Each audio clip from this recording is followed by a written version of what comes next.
Good evening, good afternoon, ladies and gentlemen. Welcome back to another episode of High Top Sports.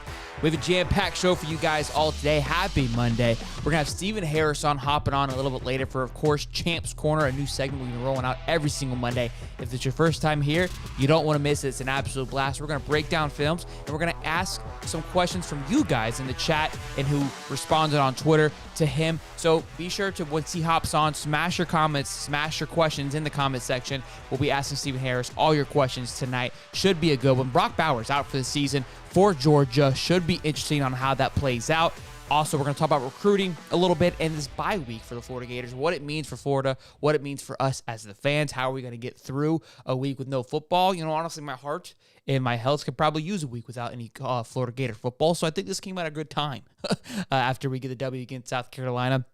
A great win, a great high that will easily carry me for the next 2 weeks into that Georgia. I mean, I was really dreading having to just manage my emotions for these next 2 weeks if the unthinkable would have happened against South Carolina. And before I get into the show here really quick, smash the like button, subscribe. We're on the way to 18,000 subs. It means a lot to us when you guys comment. Let us know that we're doing a good job. Much appreciated as always. Happy to see already 120 people in here on this Monday afternoon. Really just fires me up to see all of you guys. But I saw a lot of hate this past weekend. Obviously, a lot of us Gator fans were extremely excited, myself included, and I don't regret a single bit of energy that I exfoliated onto the internet for the massive win that Florida pulled off this weekend.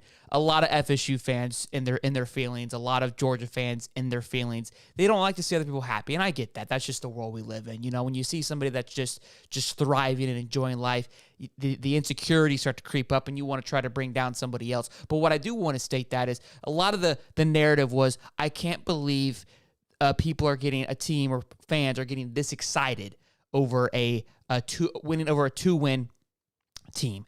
And first of all, the South Carolina team, that South Carolina game, outside of them being only a 2-win team, if you take a look at their schedule, their losses come from an undefeated number 1 team in the country, Georgia. Their other loss comes to an undefeated, possibly going to be a top 5 team by the end of the year in North Carolina, and a 1-loss team who also lost to the team they lost to this week that was supposed to be a contender this year in Tennessee, at Tennessee, in a close one. So it's not like South Carolina is just some chump team. If you look at it, they have the hardest strength of schedule. It's an absolute dogfight for South Carolina. So, yeah, I understand it was a 2-win team, but it wasn't a 2-win team of Syracuse or of Boston College or of, Minnesota or Nebraska or Arizona or Arizona State. Okay, it wasn't that 2-loss team. It was a good 2-loss team, I should say. And even if it was an Arizona State, Florida had a lot going into that game in the sense that we had to carry our backs and break the curse of on the road. So it's nonsense that we're even having to address it, but I don't mind speaking to it a little bit. The boys in here, they got a little upset. They weren't having as much fun as we were this weekend, so had to address it. First order of business, boys and girls, Murder Mertz is on an absolute tear right now. I think he's top 15 in the country for passing yards currently. It still shows him on PFF ranked as 54 in the nation. I have to highly disagree with that. But a couple things I want to talk about with Murder Mertz before we continue on with the show is I'm gonna show some film here that the Gator Nation Football Podcast broke down. Again, incredible podcast. As is Seth Honator, we're going to show some clips from his breakdown as well with Champs Corner, because I think both guys do a phenomenal job breaking it down. It's enjoyable watching both of those guys. But in the interview after the game with Ricky Pearsall, what excited me was his answer to everybody. They kind of talked about his stats. Like, hey, what are your thoughts on that? He's like, I don't care about stats. It doesn't mean anything to me. I'm here to win football games. I love this team. I'm having the most fun I've ever had playing this game, and these guys mean everything to me, and I just want to win for them. Something about that really excited me, because watching the Braves versus the Phillies, well, I know the Braves lost. I know. Go ahead, have your fun in the comment section. Watching that, I realized pretty early on in the first few games that my Braves didn't have a chance. And it wasn't because of the talent gap. It was because of the culture that the Phillies have established that the Braves did not. If you go back to the 2021 World Series when the Braves won, culture was something that we had a tremendous amount of, a lot due to the fact that we had Big Cock Jock and Jock Peterson driving the train with that. But when I heard him say that, it kind of, again, brought me back to that Philly culture where it's like, we just love everybody. We just want to win. None of the rest of the noise, the rest of it doesn't matter. We're not hearing you. And that's really important. I know you guys think you're going to laugh at me. Maybe some of you will understand this, but when you're in a place like you are with college football and the talent level, is there a gap from team to team? Absolutely. But we're talking about a razor thin gap in the talent gap in all reality. Okay, I understand Georgia's got 5 stars out the woo-haw jazzed up over there. But at the end of the day, how big is this gap truly? And it's going to come down to believing in yourself and having the culture. And hearing Mertz talk about that and just his leadership we saw on Saturday, I think is going to speak volumes and really should set us up for hopefully an exciting close to the rest of the season. But I do want to show this. And the reason I'm showing this is because I remember early on, Billy got a lot of criticism for, 1, going after Mertz. 2, he also got a lot of criticism with Anthony Richardson in the lack of development in the sense that we blew a talent. And this, to me, I think kind of puts a little bit of that touch. It's one play. I understand that, but I think just how well Mertz has looked this year, I think that's going to hush that hater concept up a little bit because, I mean, the guy's been balling out. But take a look at this clip here. So this is the last play of the offense, the touchdown throw. So we all know what happens here. And I was actually listening to Nick Del Toro earlier on their On 3 podcast, where apparently he ran a similar play. They do the pump fake, and then they go through the seam. It didn't work out at Penn State. Now, watching this breakdown, there is no audio here. He does do the pump fake a little early because if you take a look at the film, if you take a look at it, right, pump fake's already happened, and Khalil Jackson hasn't even hit the slant yet. He hasn't even looked yet. But as shown in the video of the breakdown, and as many people probably already know, the pump fake isn't for Khalil. It's for the safety here, this single safety up at the top to make him bite towards Khalil Jackson, which he does exactly that, right? His body goes that way. Ricky runs a phenomenal seam route, which then opens up the gap. But what I want you to really focus on, and again, Gator Nation pulls us out, is the timing.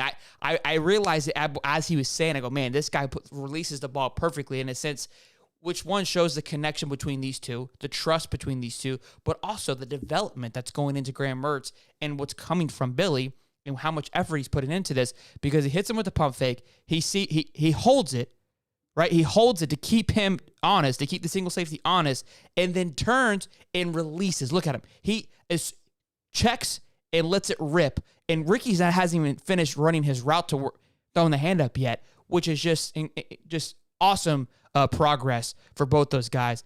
And then go ahead and he's positing himself, but lets it rip. And look, it's a small window.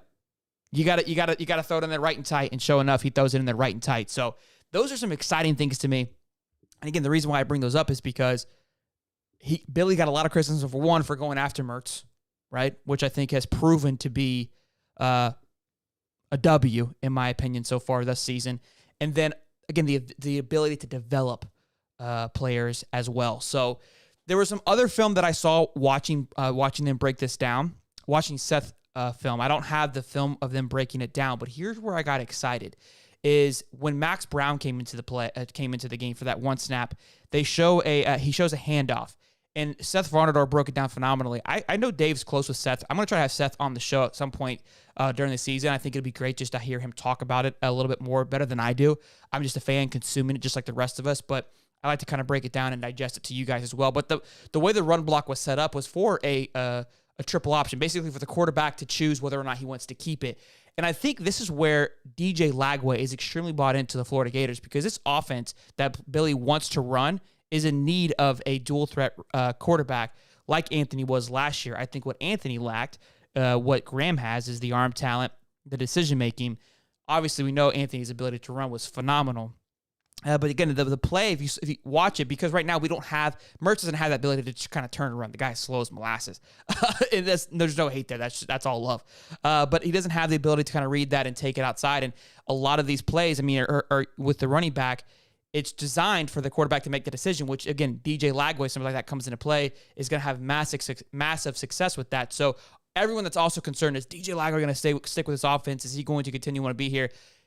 If I am DJ Lagway, and I'm sure Billy has already communicated this, and I'm watching this, I'm like, yeah, that's exactly what I want to be. It's going to open the door. Now you have so many things that you have to worry about with this offense, whether or not he's going to hand it off to a solidified running back room, which we are continuing to grow, or is DJ going to roll out here, or is he going to roll out and then hit a Jeremiah Smith down the football field? Right now, I think we're starting to expand on the offense. Things are opening up as is with the likes of Arliss, starting to find his rhythm, with the likes of Eugene Wilson, Ricky Pearsall, obviously, and even Hayden Hansen doing his thing. So all good stuff there. Again, just watching some of the film breakdown, I wanted to give you my thoughts and opinion. And also, too, this could be a little bit of a hot take, could be too quick here, too quick a judgment. I was watching a little bit of Arliss Boardingham and his ability to block. We haven't seen much of him, and I'm starting to think maybe it's his blocking ability is what's keeping him off the field more so than not. Hot shot, or hot take, extremely hot. Could be completely wrong here. Just we haven't seen him much this year. He's starting to get more reps, but early on, we didn't see much of him. I think maybe it's just, again, his inability to his blocking ability isn't where it should be. Doesn't mean it's not going to be there. Just isn't fully there just yet. But nobody needs to panic. That's it on the Murder Merts. Again, boys, smash the like button. 300 people in here already on this Monday afternoon. Love seeing you all be here and your beautiful faces. Smash the like button. Let's get to 100 likes or over 100 likes, and subscribe as well. Next order of business, most of you already know, but Brock Bowers goes down. Actually, before we go into Brock Bowers, ladies and gentlemen, Stephen Harris, Mr. Oso. This is incredible. Boys and girls, let's get into Champ's Corner, shall we?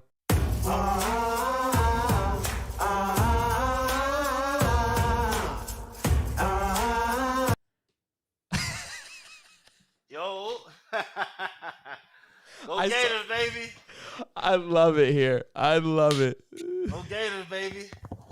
Yeah, I'm ready. You know what I mean? Hold on. I got to. Hold on, man. Hold on. I'm going to meet you right. What's going on, brother, man? I love it, man. You the man. You the man, dude. I love it. Yes, sir, man. But Gators, hold on. One second, bro. Okay, hold on 1 second. You're good. Oh, man. I was about to say, I'm hot looking at him.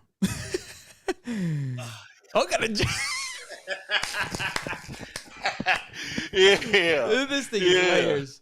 This thing is layers. I love it. This is why I got the official Tostitos. You feel me? Dude, that is sick. This is why this works. This you can't teach this.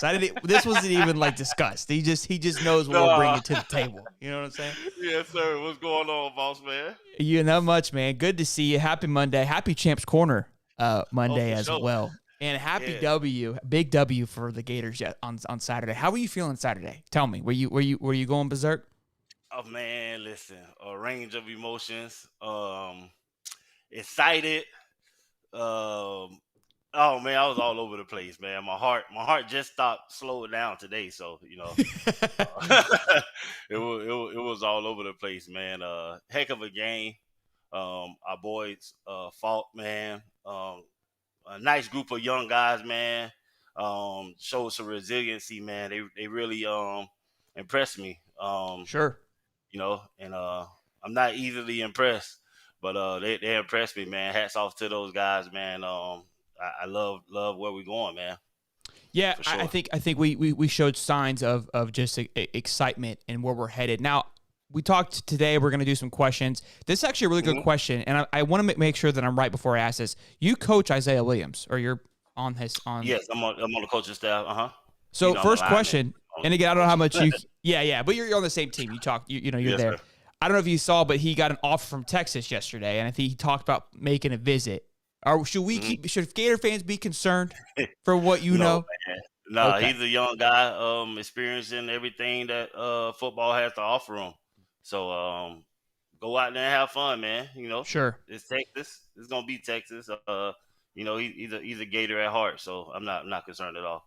Yeah, I met him at the Friday Night Lights, I believe it was, and he looked extremely locked in. He was hanging out with Darius Hayes and Miles Graham, and I talked to him. I was like, "Hey, man, I would love to have you on the show." He goes, "Yeah, absolutely." And I was like, "I tried to find you on social media." He's like, "Yeah, I'm not too much into it." So he seems like a very quiet, just focus on his career. And again, Xavier visited Texas as well, and it's like you said, how could you not go visit, right? I mean, you got to always hear your options. At the end of the day, it's a business decision. I think Florida's done a phenomenal job recruiting, but you always got to. You cannot just go look at that door if it's open. Yeah. No, I saw when it came across too. I just kind of chuckled, you know what I mean? Oh, look at him, you know what I mean? Get a chance to go have some fun, but nah, he's a Gator man.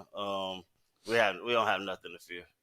Good, good. I figured as much, but I mean, this is about as close as a source we're gonna get to Right? Isaiah. So Why not? talk to him himself. So I Why not? figured. Hold on. Oh, Mr. Nobody goes, did he just take the jersey off the wall? I know it was just framed. No, I actually just took it off the pads. Okay. I still had it on my shoulder pads because I might get that call. The D-line coach told me I might get a snap, so I'll be ready. Hey, you got that COVID year. You know what I'm saying? Yeah, Anything can man. happen. So I love it. Look, man, I got I some film that I want to ask some questions about. And again, for sure. this is, as a fan watching, I just feel like, hey, like, are these an opportunity where they can grow? And then you'll see things that I don't see at all, which is always fun. I think when we did that last time, just breaking it down, people enjoyed it tremendously. So I wanted to ask, from my perspective, and then again, we'll continue to ask questions from the chat as they flow in. Hopefully I'll be sure to see them. But so this first one here, this is just, it's not really a critique, but I want to know if the play was ran correctly or if it's a growing moment for one particular player. And then obviously we can look at a few other things. Before I go into that, though, I don't know if you remember, the first drive, we went 3 and out and then had the pass interference on Kimber. You recall that? Mm-hmm. It was 1, 2, 3. Right. The defense, the play calling was exceptional, and even the pass interference was a bit questionable. It was unnecessary, but it was still questionable at the same time. His aggression on the wide receiver wasn't needed, is what I mean. But then following that, South Carolina was able to get into a rhythm, and it felt like the defense really found their footing for the rest of the football game. For somebody who played this game, is that extremely demoralizing when you, especially that early on, you come and you punch them in the mouth, you do everything right, and then you get beat by something like that stupid? Is it very easy to kind of get caught off on the back foot? Because, again, defense is very reactive and emotional. Yeah. Go ahead. I mean, it definitely is. It's never good when something like that happens. It always kind of, take your energy level down a little bit. It's like losing points on the video game or something. You got to regain your power. But that's a good point. Yeah, that's what. But that's what I'm always looking for, because those things are going to happen during the course of the game. But it's how you respond to it. What gets me.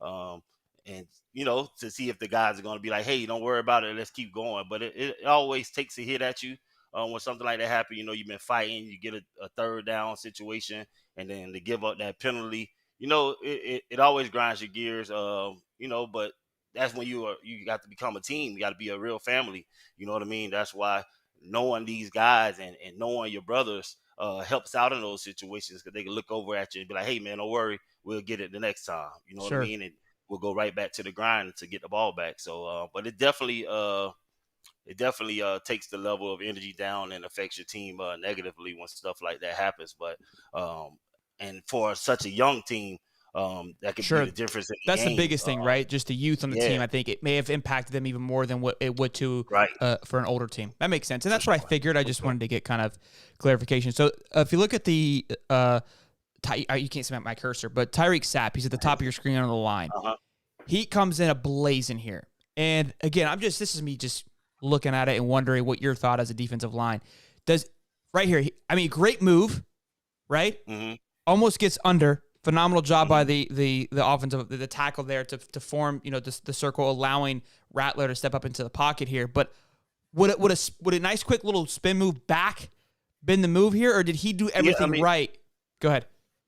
For where he is on this play, it's 1st and 10. Unless he got a key that they were running some type of, I don't see any stunt here or anything like that. So I would have been playing the run 1st and 10. Unless throughout the week the coach gave him some tendencies that would have told him, hey, when they're in this formation, 9 times out of 10 is going to be a pass. But in that situation, spinning back, he probably wouldn't be able to spin back. He's so far up the field and going with such speed. But he does have to put the brakes on it and work back to the quarterback. You can't just run up the field that far, opening up that gap, allowing the quarterback to be able to escape. I'll just say a guy trying to make a play, on the road, sometimes on 1st down, they come out and do the play action. and I've seen a lot of defensive ends get sacks by playing the pass first on those plays, and that'll help the defense and negatively affect the offense, making a big play like that. But in situations like this, it can hurt you when you're taking shots like that.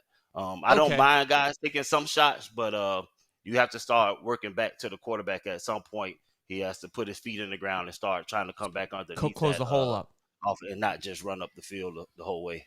So good point there. So a couple of tidbits that I love that you mentioned there. So if he's playing the run, he should stop and almost kind of circle back in, right? You don't want to swing fully around and But yeah, he wouldn't have ran up the field that if he thought it was a run on 1st and 10. Yeah, but if kind of play, but if he's reading if he's reading Yeah. the pass, then this is the right play, and especially if it's like you said, a play action where there's a little more delay, he might get to him, and then it's one of those hero zero moments where you took a shot. If you're taking this shot, though, you better get past the O lineman, because especially with the quarterback that can run. And look, maybe with Carson Beck next week, this might have more efficiency because his ability to run is not nowhere near Spencer Rattler. So, good things looking forward. And that was what I was asking, because look, I mean, he's this close from it being a sack.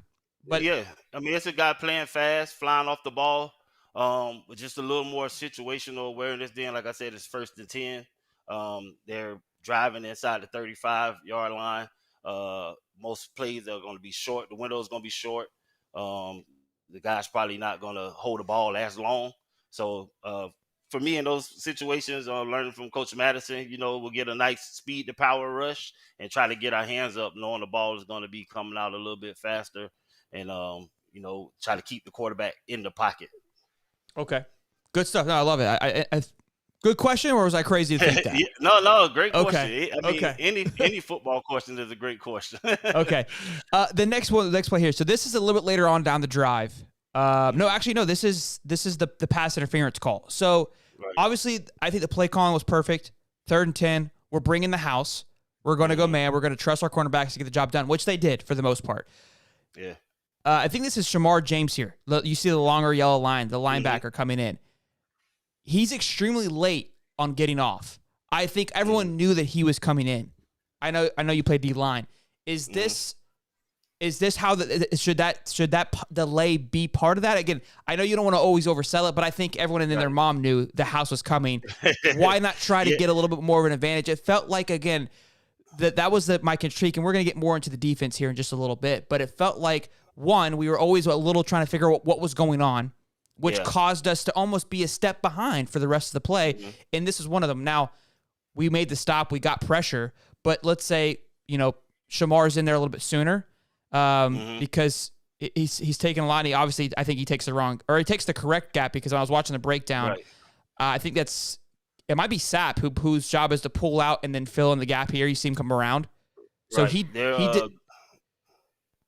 Yeah, on this play, they're doing a X blitz or whatever, where one guy hits the A gap, the other guy comes around and hit the B gap. Okay. On this one, the first guy shouldn't be as delayed, because that's just going to take more time.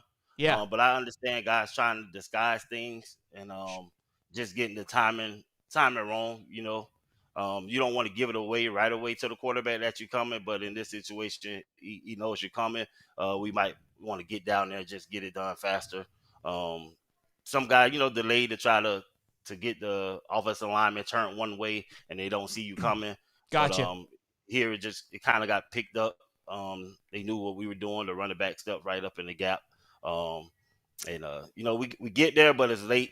We don't really get a hand on the quarterback. The defensive end did a great job flying around the corner, but it's Princely. Just delayed on the Princely, man. Played a phenomenal game on Saturday. I want to give him a shout out. That's number one, right? Yeah, absolutely. Yeah. So look, this goes back to what we talked 2 weeks ago. Yeah. Oh, sorry, go ahead. Mm-hmm. No, you go. He just delayed on the blitz, and I think a lot of what's happening is we're trying to mix it up, because I noticed that a lot during the game, where our linebackers were trying to communicate to figure out exactly what they were doing to make sure everybody were doing the right assignment. But it just wasn't fast enough, and it always kept us a little bit behind the 8 ball as far as being in the right position when the ball snapped. So I think they threw a couple wrinkles in, a couple new plays, and they For just wanted sure. to make sure they got them right. But that things like that are going to happen, and you got to work through it. But the way you do that is by playing hard, and that's what I saw them doing. So that's what I was impressed by. Yeah, I think this is again when we go back to talk about 2 weeks ago about just ripping somebody's head off. Hmm. Even if you did let the quarterback know that you were coming, I kind of like that in this scenario. It's the first drive. Do not be afraid to show your hand. Say, hey, I'm Right. coming, and I'm letting you know that it's just it's a mentality thing, right? Like Right. imagine he shows the blitz extremely heavy, then busts through. I mean, what that does for the Yeah. psyche. That was my thing. It's one of those opportunities that I felt like we could have really set the tone early Oh yeah. on defense, and it is like not trying to bash the guys. It's just No, no, no. from watching and And then listening to you it's talk third is and what I. 10. So if you show him, he gets the ball out faster. The quarterback clock is going a little bit faster, knowing you coming. Uh, He so might make I even a mean, bigger error, right? right. Just throw it faster. Your DBs can break on the ball a little bit faster. So Oops. I won't say it was too bad there, but timing is off. I mean, we want every play to be great. You know what I mean? So Sorry. uh, we're gonna look at a lot of those. But I did notice a lot of communication things within our linebacker core, and they're all young. Um, a lot of the mistakes that I saw on defense were just from being young. And you could just from a veteran player, someone that knows football, you can just tell that it's a young mistake. Some of those, some of the runs, which kind of had me a little teed off in the beginning of the game, was just us not hitting our gaps fast enough. In on the second level, you know what I mean? Okay. Just believing that our linemen are going to be in their gaps, and you got to come downhill and hit your gaps. You don't have time to be hesitant like that, and guys are blowing through the hole, ripping you for 30, 40 yards. Kind of reminded me of Kentucky, which I didn't like. Um, Sure. we took care of business Vanderbilt game, and I was expecting for us to be able to uphold our end against the run this game. But we just still had some of those young mistakes, just on gap field. And when you're out of position and you're not there on time, you're gonna miss some tackles. Um, like our guy that got ran over. He tried to make a play on the ball, but he was just late coming downhill. And when you see a big bat like that coming at you, it's almost nothing you could do at that moment, but try to hold on. So a lot of stuff from our guys just being young, and I can take that versus being young and then not having the energy. Sure. And I think so. Having the energy makes up for that stuff. I couldn't agree more. And going back to just the guys not filling in the gaps, do you feel the play calling was there? Because there was a point at the end where I was starting to like, what's happening? Where's the drop happening? And I try to find the play to show it, but Armstrong was losing his mind, yelling at Jaden Hill to get to the other side as if he knew what was coming, which was impressive because then they rolled a sweep route right to that side, or sweep run right to that side, and Jaden Hill was able to make the tackle because he got to the top to that side in time. Right. Which when I saw that, I go, look, maybe these guys are really just, and maybe because I don't know if they're. It's a couple of things. They're trying to rotate the defense too much. The play calling is maybe complex, but in a good way. But it's taken them a minute to digest, hey, where we're going, because everyone's looking around like, what's happening? So is that on the linebacker because they're the quarterback of the defense, right? Are they not getting Right. the play out fast enough? What do you Right. think from watching on the outside that it is outside just them being young? Um, just communicating and being just really communicating and getting where you need to be. Because I saw guys trying to communicate, but they still were unsure about, and that just let me know going into the week that there were new assignments installed. And running the same plays, but the coach probably say, "Hey, when they do this, we need to make this type of adjustment," and they're trying to do that on the fly with the crowd noise. That's why it's always tough to play on the road Okay. because you're trying to make these adjustments and you can't communicate how you would normally be, or they can't hear you. And so I just think it was just new wrinkles going in on the defense to try to get us to get some pressure. And so I think that was the because it's mid season now. Most of the plays that we're going to be running, we know already. So when you start seeing guys overly communicating, where their heads are turning and they're trying to talk to each other, that lets you know that there's a new wrinkle either went in or there was a new special assignment for this game, whether the coach say, hey, if you see this formation, we need to do this, and everybody need to check to this. Or if this person's in the game and he's lined up right here, then this is what you need to check to. And so just seeing that. Um, but a Okay, lot so of good.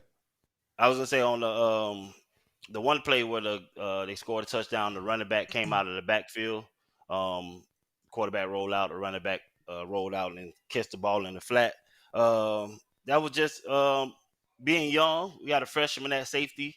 South Carolina coach did a great job of scheming that play up, knowing that you were going to get the safety man to man with the running back, and that's just something as a veteran player he would have known to, hey, if this comes right now, I need to get out here because there's nobody else out there. So that split second of hesitation is what gave that guy the separation, where veteran safety would have noticed it a little bit faster and be able to make a play on the ball. 'Cause that's a tough play for anybody, one-on-one, when you're not at the line of scrimmage. But a veteran in that moment knows in those situations, hey, when this ball roll out, we at the end by the goal line, I need to break right now.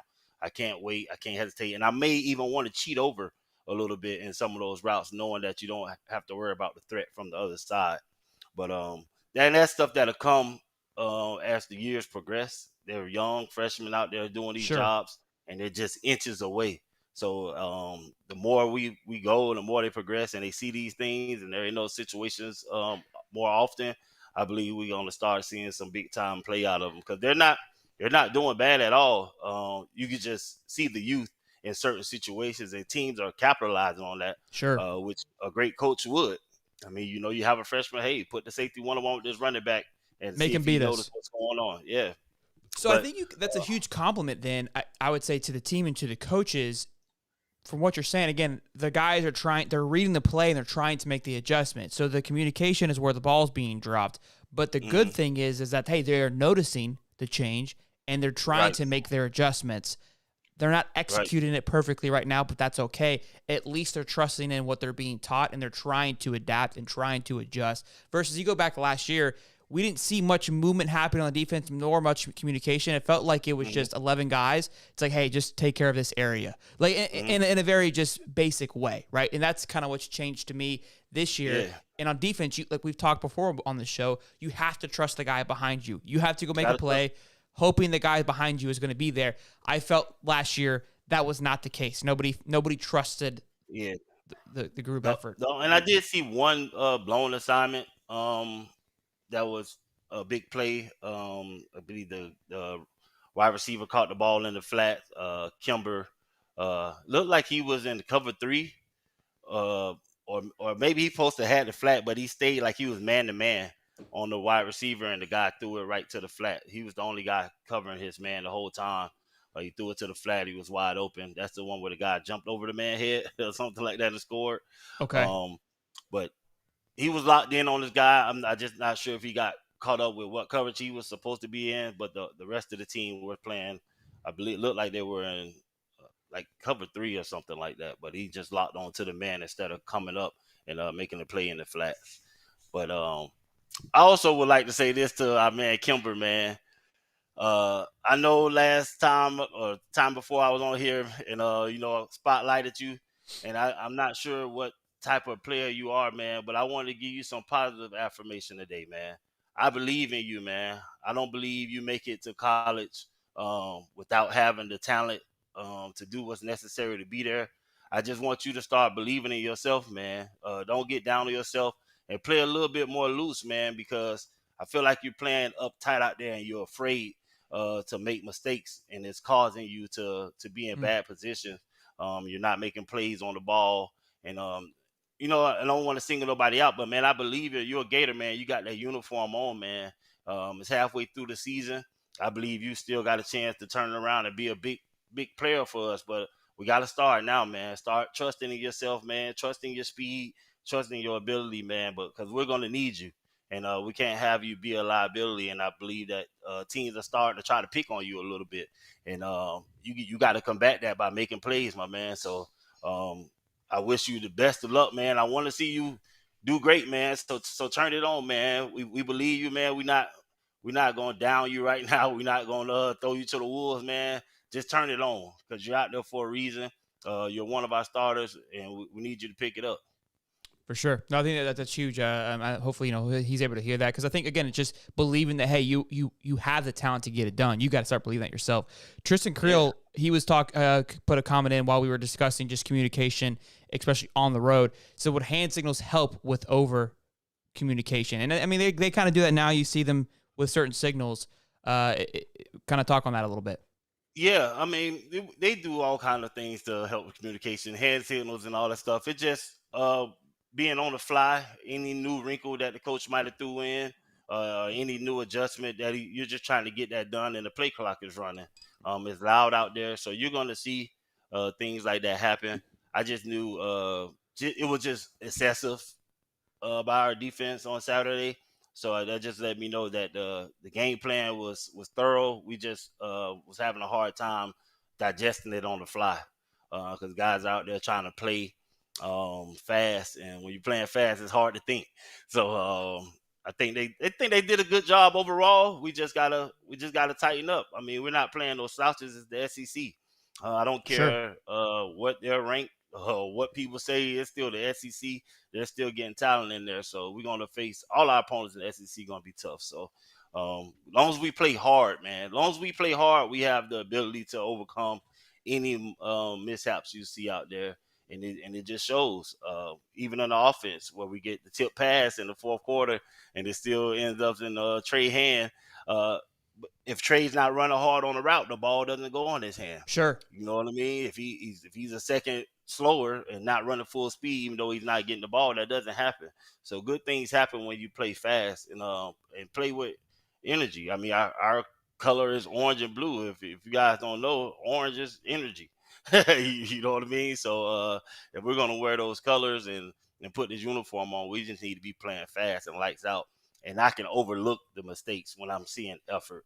And that's why I saw a lot of effort and a lot of heart from those guys. And that's impressive for a group that young. And speaking of the effort, Jacob had a question on Twitter. It seems like the D-line is so on and off. Last drive, they absolutely bullied South Carolina's offensive linemen because they knew they needed the ball and knew they needed to stop once we took the lead.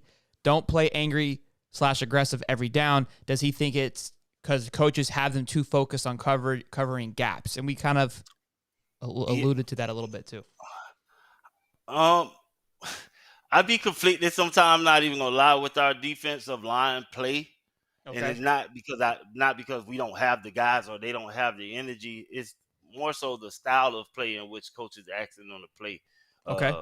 When I was at Florida, we didn't two-gap anything. We were aggressive attacking defense. If you had the A-gap, you were blasting through the A-gap no matter what. That's your gap. You stay in it.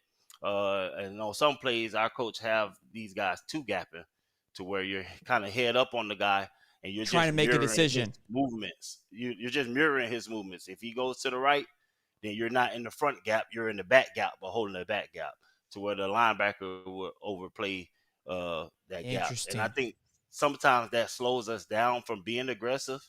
It helps on the back end, but when you got the 3 down linemen on the run, it's going to hurt us if we're not filling our gaps as fast or reading the offense fast enough.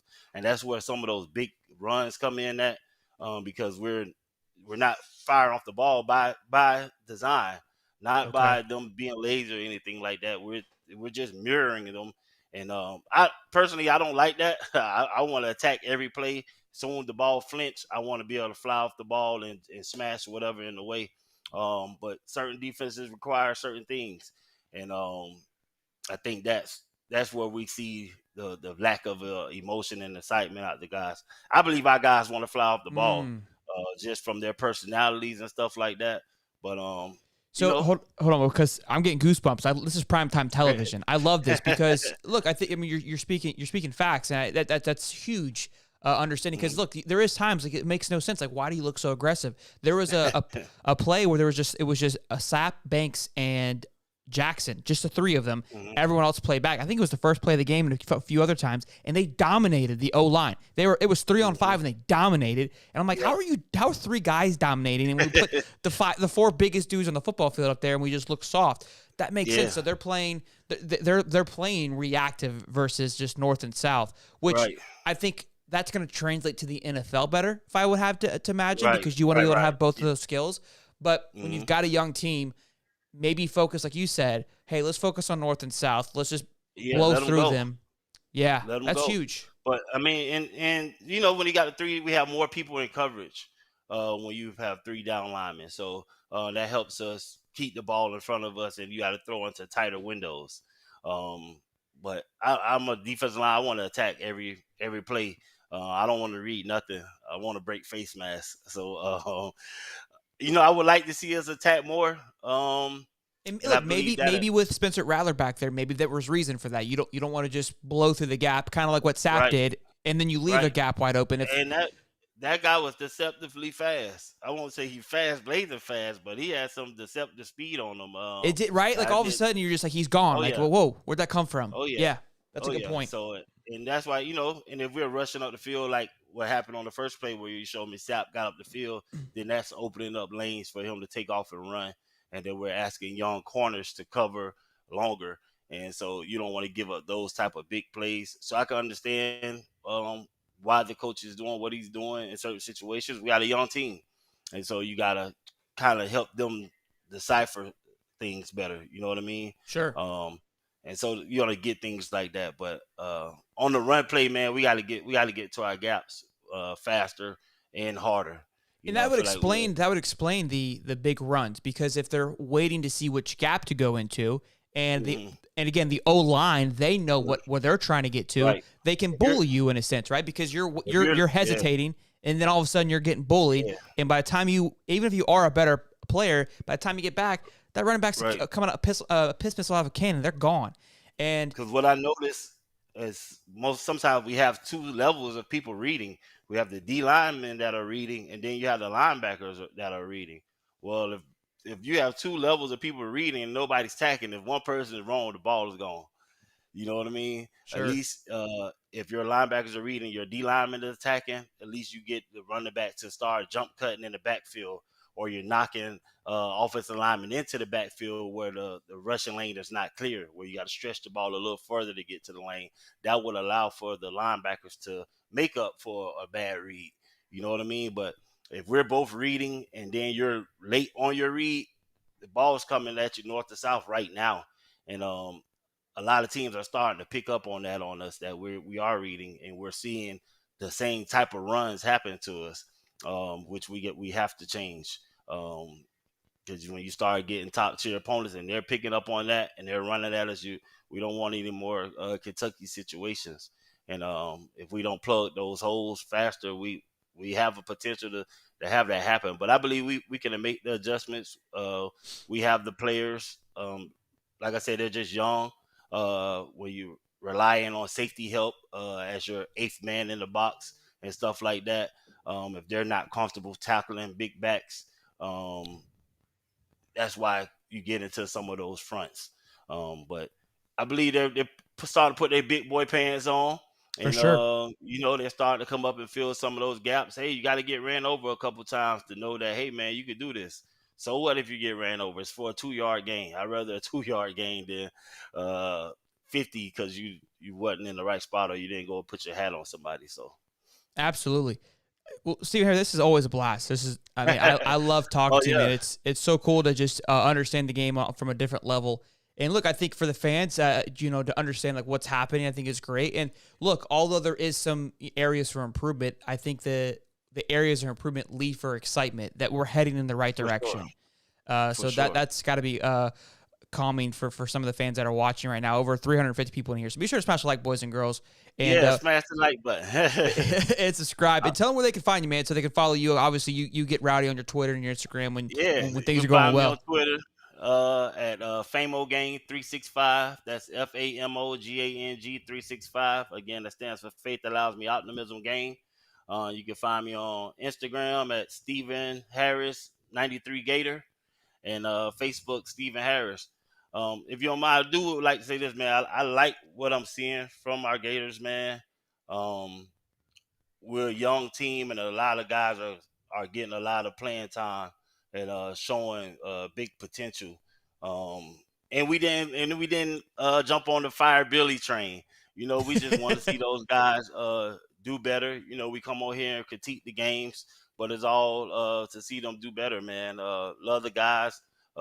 Great group of young guys, man, that I believe are going to be around and playing for us for a long time. When you get freshmen, they can't leave it to their junior year.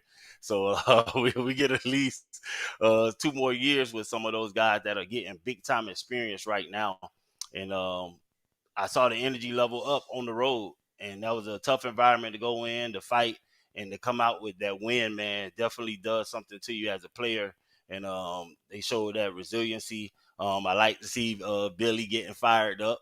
It looks a little awkward right now, but just because we're not used to seeing him. Yeah, we're gonna get used to it because he's gonna get used to it. And I think he loved the feeling, and I think he's starting to understand that some guys are going to be out of place, but we got to feed them energy. If we don't feed them energy, we're not going to be anything. So I just love seeing those adjustments. I love the way the guys were playing. And Kimber, man, I'm leaning on you, man, to turn it around.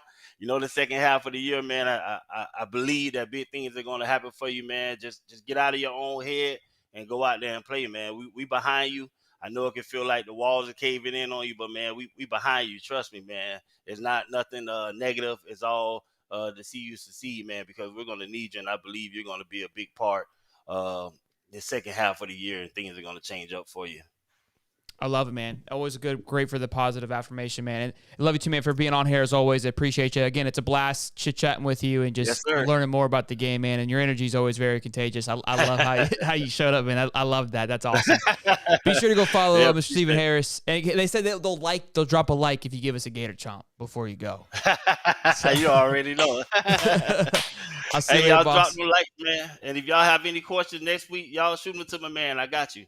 Yeah, I think, look, next week we're going to have a lot to talk about because we're not going to have football to talk about, but we're going to talk about Florida, Georgia, and what to expect and what we're looking for. Oh, yeah, that'd be great. All right, man. Be good. I'll see you. Man. Thank you, man. Go Gators. Yes, sir. Yes, sir.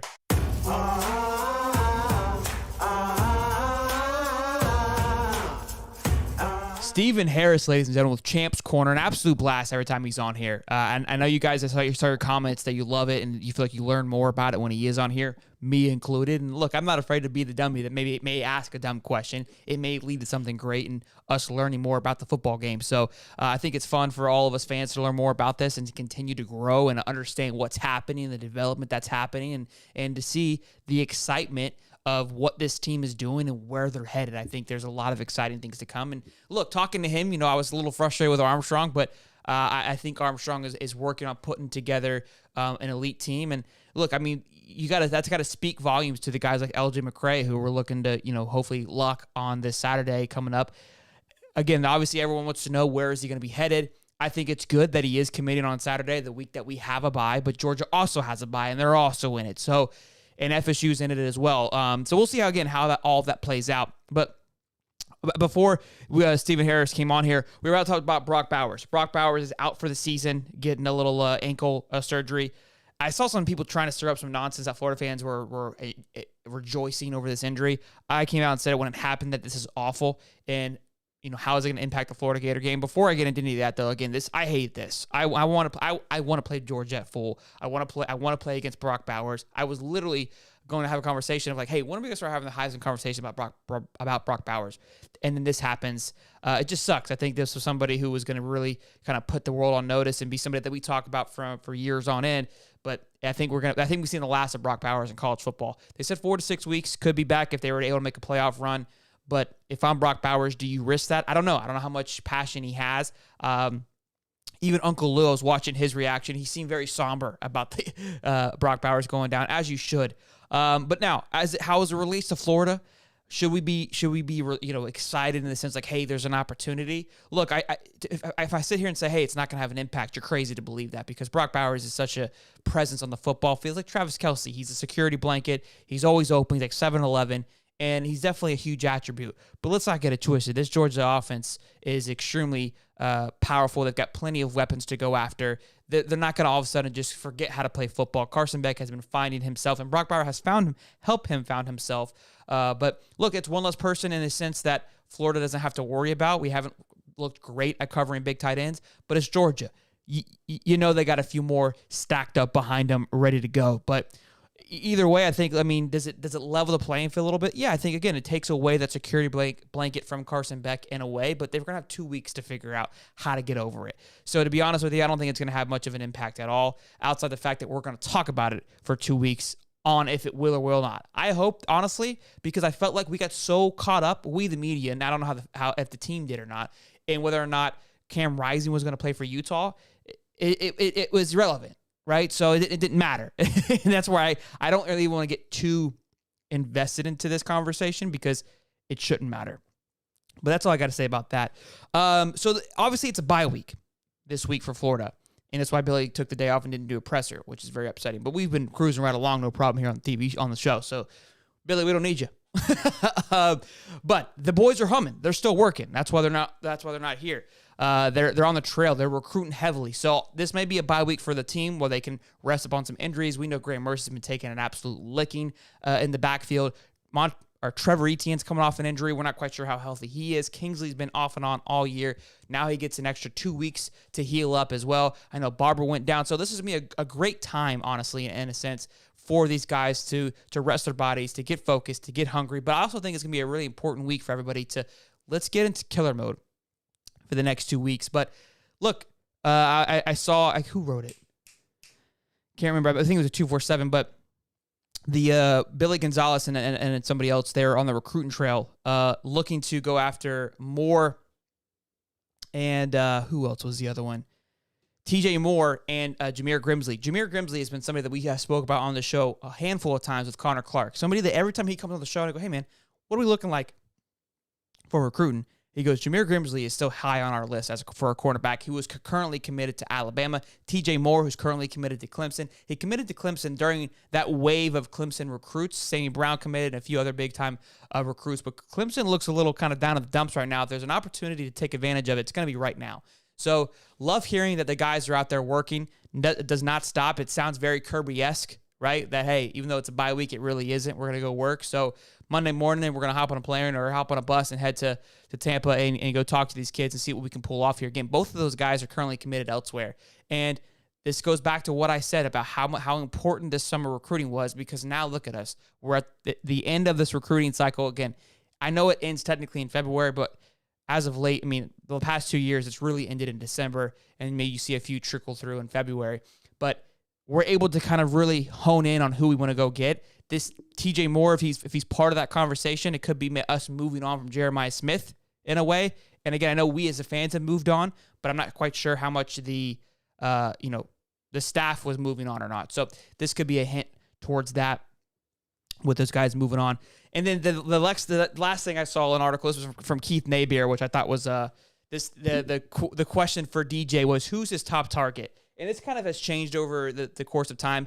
Obviously, his main targets are right now Jeremiah, LJ McCray, etc. But his top target, and I think it's everybody's, is Jordan flippin' Seaton.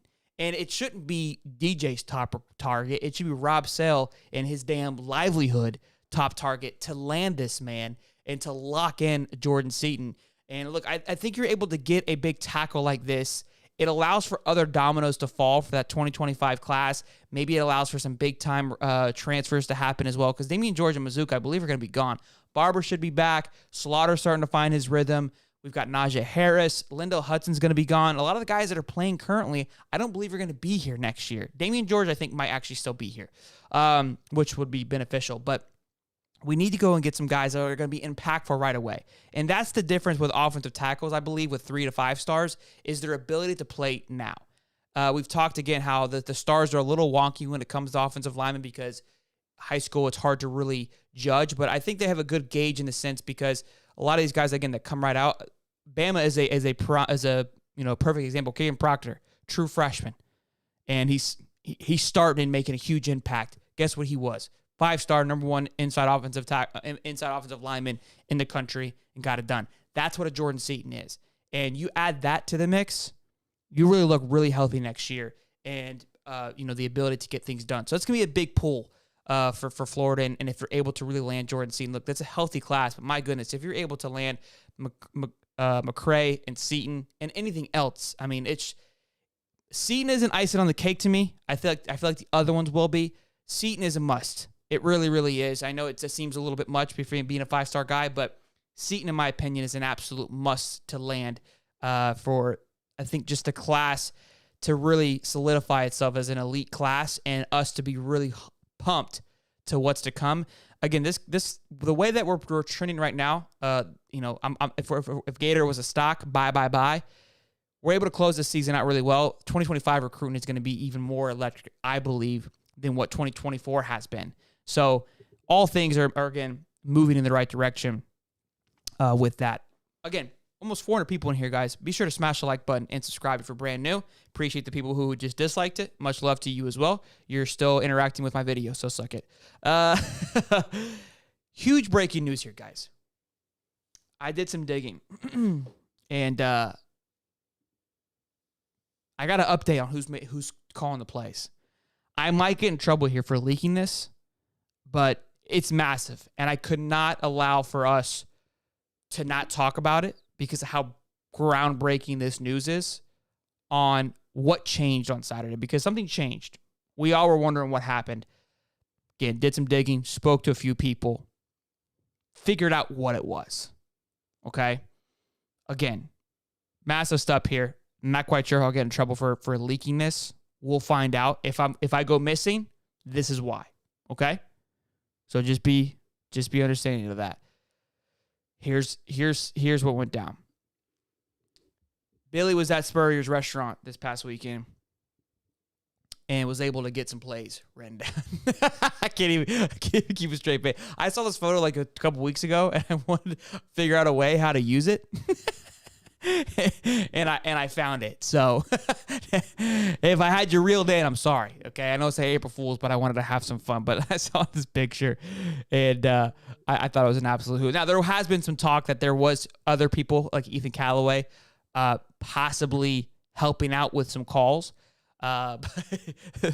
This is absolute gold here, boys. This is classic, especially with how things have trended. With the comments from Steve Spurrier and then the wife making a comment, hey, give me your thoughts on this. What if I clip this, right? And I complete clickbait the F out of this. Bro got us hyped up. Bro, what if I do this, right? We clip it. We're all in this together now. We have an opportunity to get everybody, right? We clip this. I make a hell of a thumbnail, hell of a clickbait. And everybody that's watching this, as soon as you see it, you share it with your buddy and you go, bro, listen to this. You're never gonna believe this. we pump it out there. I might get boos. I might get a lot of dislikes on that video, but it'd be pretty funny. Let me know in the comments. I wanted to have some fun, guys. Cut me some slack. Chomp for life to stop messing. Oh man. Seems like Superior call plays. Look, I'm joking, but maybe this little play right here he's taking a picture of. You see that little seam route? That looks like what Ricky drew or ran at the end. So I'm kind of joking, but maybe he did use that play right there that we can see on the corner. So I don't know. Boys, almost 400 people here on a Monday afternoon. I mean, you guys are an absolute treat. I really mean that. For you guys to continue to hop on here week in and week out and listen to my dumbass ramble is an absolute pleasure. It's a treat. Means the absolute world to me. You guys continue to show up and not leave. So thank you guys, as always, for showing your love and being fired up in the comment section, being ready to go. Dominic says Callaway was making some calls. You had to think, right? You had to think so. Muddy says, with how much the tight ends got involved, wouldn't surprise me if the tight end coach, who according to everyone is an offensive genius, had some input. Very interesting. And don't forget, Ethan Callaway got the bump promotion to tight end coach this offseason.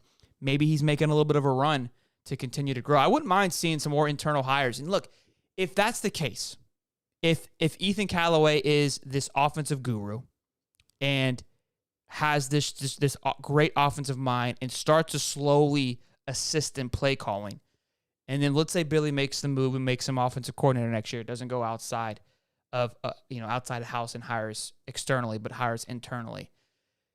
At what point do we go, man, maybe Billy knows what the F he's doing in the sense of his ability to acquire talent and to hire talent? Because that would be another guy that has just been doing a phenomenal job. So just a quick little thought there. John Lee says, I'm late. Do we worry about Mizzou or Georgia more? I love how his picture is a... Thanks for the $2, John Lee. Do we worry about Mizzou or Georgia more? I'm not worried about any of them, right? I don't think it's the mindset to have. I think it's, I think both games are going to be important. I'm taking the bait. I would say Mizzou, right? Because the Georgia game, 90% of Florida fans are not anticipating on winning that game. So you can lose that game and continue on with your day. That Mizzou game, although this is a very good Mizzou team, you go and lose that game, Florida fans are going to be back on the fence like we don't lose to Mizzou. You're going to Mizzou. Mizzou's hard to play. It's just kind of a narrative. It's cold. If it's a noon game, like this is just a stupid narrative, and we haven't looked good on the road. That game does concern me more than Georgia, to be honest with you. I think the Georgia game, they're going to be more than hyped up. They're going to be fired up. Now, we pull a massive upset against Georgia. The Mizzou game scares me even more, right? Because I think, look, that game's going to have some importance. Of now, that game determines whether or not you're going to be playing in the SEC championship. Simple as that. And the LSU game and the Arkansas game. But I'm counting Arkansas should be an easy W. So that's going to be huge. That's going to be a huge game. Good question, though, John Lee. Thank you for the $2 as well. Who is this Ethan guy? Am I missing something? Y'all screwing with me? I don't see an Ethan in the chat. Oh, you're talking about Discord stuff. Who's going to be in Jacksonville? I may be in Jacksonville. I'm not quite sure yet. Shortly. Chomp for life. Russ is doing a good job with the tight ends. They seriously improve week to week. Don't disagree with that either. Steven Harris says, best show on the net. Subscribe so you guys get the notifications and don't miss a show. Shelton is the best, hands down. Thank you, boss man. You're the best again for hopping on here and always bringing that energy. It's a blast, man. I appreciate you becoming part of the High Top fan, man. It means a lot. I think we watched FSU in the swamp this season. I couldn't agree more, Christian. And we absolutely buried them, boys. ID, we are beating Georgia. I like the energy, baby. I like the energy. Well, boys and girls, I mean, what a show. We're an hour in on a Monday night. Get your ass to Jacksonville. All right, Sorley, damn. Yes, sir. Will do. See you there, buddy. Love you guys. Again, I appreciate you guys always hopping in here, showing some love. You guys. Oh, no. AR's done for the year? I had a feeling, bro. Damn, Anthony Richardson's done for the year. That sucks, man. I hate that for him. When he went down and he was, that guy's a beast. When he was tapping his shoulder, that was one of those things where it's like, when quarterbacks hitting that shoulder and they're tapping it, it's not like it's just like, oh, I sprained it. I had a feeling he was going to be done for the year. Damn, I hate that. I really, really do. He was really starting to find his rhythm. Well, prayers for Anthony and his family, man, for a healthy recovery. Hate to see it happen. It sucks, but hopefully he'll have a good bounce back and rock and roll. But you guys be good. I love you. Smash the like button. Subscribe. We're on the way to 18,000 subs. Keep showing your love. Share the videos with your family. Get them on board. Have them become a High Top family member. You guys be good. Happy Monday. We'll see you guys Wednesday live at 8:35. Boogity. I got something to prove. I gotta take what I hate and finally make a move. I think of you and all the shit you don't do. Well, I'ma make hella sure that I don't become you. I have no regrets.